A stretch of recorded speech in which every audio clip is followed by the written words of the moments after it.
സൂഫി Islamic board എന്ന് പറഞ്ഞുകൊണ്ട് ഒരു പുതിയ രജിസ്റ്റർ ചെയ്തിട്ടുണ്ട് ടീം. നല്ല ശൈഖന്മാരാണ്, വ്യാജ ശൈഖന്മാരാണ്. സൂഫിയുടെ മേലിൽ ഇന്ന് ആളുകൾ എന്ത് പറഞ്ഞാലും പിറകിൽ കൂടും. അവരുടെ പിന്നിലുണ്ട് ആലിമീങ്ങളായ ആളുകൾ, സാധുക്കളായ ആളുകൾ, പെട്ടുപോയവരുണ്ട്. അല്ലാഹു നമ്മളെ കാക്കുമാറാവട്ടെ. എന്താണ് അവർക്കുള്ള പ്രശ്നം? അവർ പറയുന്നത് മതം വേണ്ട എന്നാണ്. അതാണ് മെയിൻ പ്രശ്നം. മതം വേണ്ട, എല്ലാവരെയും സ്നേഹിച്ചാൽ മതി എന്ന്. അവിടെയാണ് പോയത്. ഇന്ന ദീന ഇൻദല്ലാഹിൽ ഇസ്ലാം. അള്ളാഹുവിന്റെ അടുക്കൽ ഏറ്റവും സ്വീകാര്യമായ മതം പരിശുദ്ധ ഇസ്ലാമാണ്. ഈ ദീൻ വിട്ടിട്ട് എന്ത് ചെയ്താലും കാര്യമില്ല. ഒരാൾ ഒരുപാട് കോടിക്കണക്ക് രൂപ ദാനധർമ്മം ചെയ്തു, പക്ഷെ മോമിനല്ല, അയാൾക്ക് ആഖിറത്ത് വല്ല കൂലിയുണ്ടോ? ഒരു കൂലിയില്ല. അതേ സമയത്ത് ഈമാനോട് കൂടിയിട്ടാണ് അയാൾ കൊടുക്കുന്നതെങ്കിൽ ഒരു രൂപ കൊടുത്താലും അതിന് വലിയ പ്രതിഫലമാണ്. അല്ലാഹു തൗഫീഖ് തരട്ടെ. വമൻ യബ്തഗി ഗൈറൽ ഇസ്ലാമി ദീനാ ഫലൻ യുഖ്ബല മിൻഹു.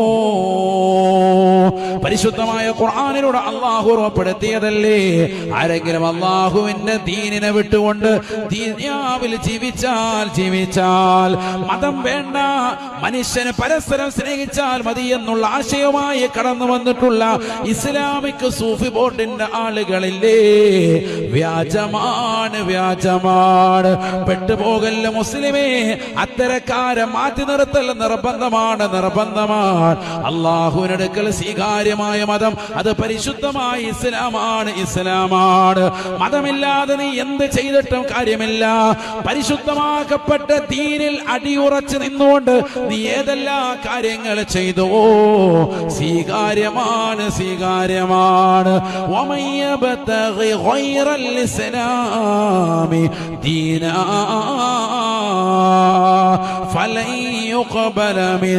പരിശുദ്ധമായ ഇസ്ലാം മതത്തെ വിട്ടുകൊണ്ട് മറ്റേതെങ്കിലും ആദർശാശയങ്ങളുമായി കടന്നു വന്നോ അവൽ നിന്ന് സ്വീകരിക്കില്ല എന്ന് വിശുദ്ധമായ ഖുർആൻ.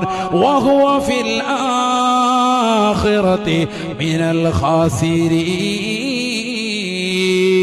അവർ ആഖിറത്തിൽ ഏറ്റവും പരാജിതരാണ്.